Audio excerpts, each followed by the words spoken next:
But on to our big focus tonight as the Rajya Sabha gears up to table the amended Rights of Persons with Disabilities Bill tomorrow. It's an issue that's still mired in controversy. While some activists believe the bill is an important first step to making India more disabled inclusive, others feel this bill is still a far cry from their demands.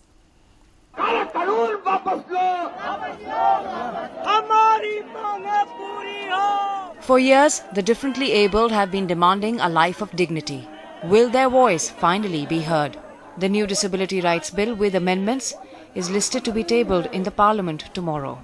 The bill expands the definition of disabilities from 7 to 19. It includes sickle cell disease, thalassemia, autism spectrum disorder, blindness, cerebral palsy, and chronic neurological conditions. It seeks to increase reservation for differently able persons in public sector jobs from existing 3% to 5% and reserve seat for them in higher educational institutions. All recognized educational institutions must be inclusive and provide reasonable accommodation. The National Disability Commission would not just draw up guidelines, but also have the powers to enforce them. Stringent punitive measures under which anyone violating the provisions could face from 6 months to 5 years of imprisonment and a fine from 10,000 rupees to 5 lakh. This was achieved only after the activists proposed 16 crucial amendments, most of which they say have been included. What's surprising is they say the left parties which stood by them in the fight to get an effective bill are now recommending it to a parliamentary committee. This, they fear, will delay its passage. And Mr. Prakash Karat was the first leader whom we met, who had assured us that if the government was to bring this bill to the parliament, his party would be at the forefront to support it. Asking this bill to be referred to a standing committee does not mean delaying the bill. In fact, we tried to strengthen the bill. In the all-party meeting on the 3rd, government listed this bill as one of its priority bills for introduction. But will it pass? A group of blind people protested outside the Congress office. 1% reservation, should be given to totally blind people. And if government wants to create reservation affirmative policy for low vision people, they need to create it as an extra measure on the part of Government of India. People demanding a stronger law for the rights of the disabled appear divided on some of the provisions. But the bigger question is, will the parliamentarians rise above politics and instead of stalling the House over issues like Telangana, pay a little more attention to crucial legislations like this one? Reporting from New Delhi with Narendra, Aanchal Vora, NDTV. Well, joining us tonight, Javed Abedi, convener of the Disability Group, S.K. Rungta, General Secretary of the National Federation of the Blind, Pawan Munta, Director of Swadhikar, Amba Salelkar, who's Fellow at the Inclusive Planet Center for Disability Law and Policy, Neena Wagh, the mother of a child who's been diagnosed with autism, also Balachandra Mongekar, Rajya Sabha MP of the Congress. But Javed Abedi, let me begin with you straight away. Why do you think that the Disabilities Bill is crucial, and it's crucial that it be passed at this point, and do you think all concerns have been addressed now? Well, it's crucial because we have waited for it for almost 5 years already. It's crucial because it contains many rights which disabled people are deprived of. And when I say disabled people, I'm not talking only of the orthopedically disabled or the blind or the deaf, who already have at least some rights. I'm talking about the most marginalized. I'm talking about people with thalassemia and hemophilia and autism, who are not even considered to be disabled in the paradigm that we have today. The bill should be passed because the blind and the deaf and the wheelchair users have at least some access to jobs and some access to education, whereas people with these other disabilities do not have any access to jobs. In today's India, a person with mental retardation or a person with mental illness or a person with autism cannot imagine getting a job. All that will open up. The question is a very simple question, that all these positives are there. Majority of the issues which were raised later on also have been addressed. Is any bill perfect? No, it's not. Does it still have lacuna? Yes, it does. Is it reason enough? Is it cause enough to delay the bill?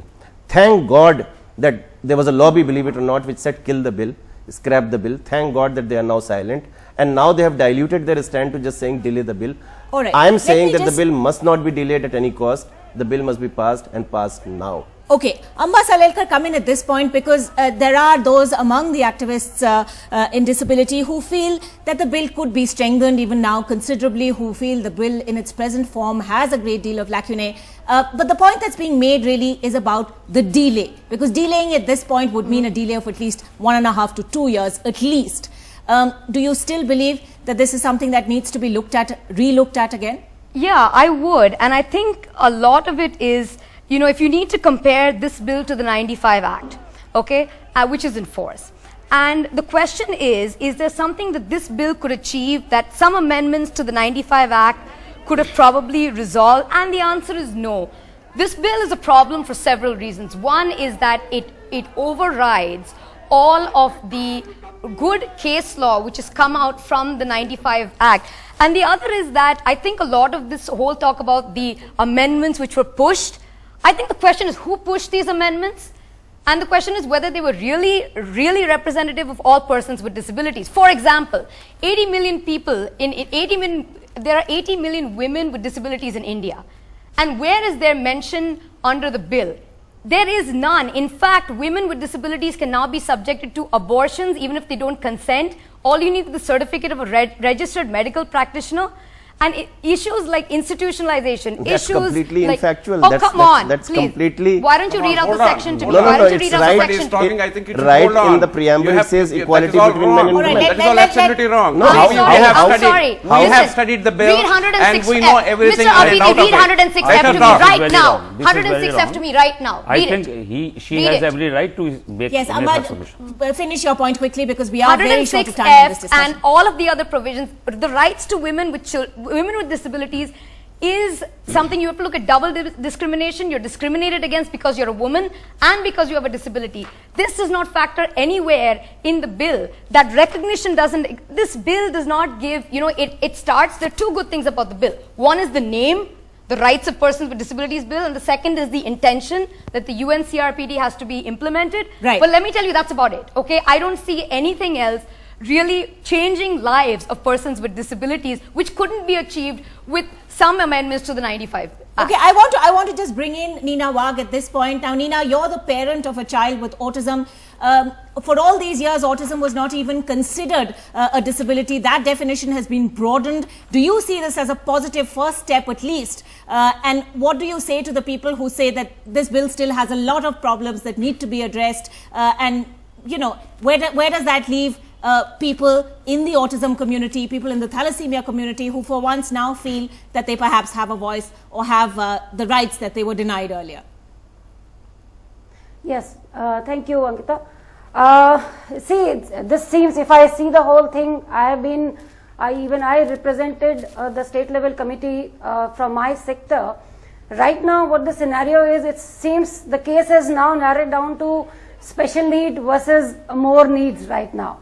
And if I say from my point of view, being a mother of an autistic child, world over, autism has almost taken an epidemic level. And we here in India sitting just fighting for our names, our disability to be entered in the disability, to be recognized by government as disability. So coming from our point of view, whatever is being given to us is, it's like, you know, doobte ko tinke ka sahara. So our battle is from the very, very elementary state. And like Mr. Javed Abidi has said, that at least let us talk about the minimum for everybody. I know it's a huge country, and all I can say is right now if we can focus on divided we may be, but let's stand united right now.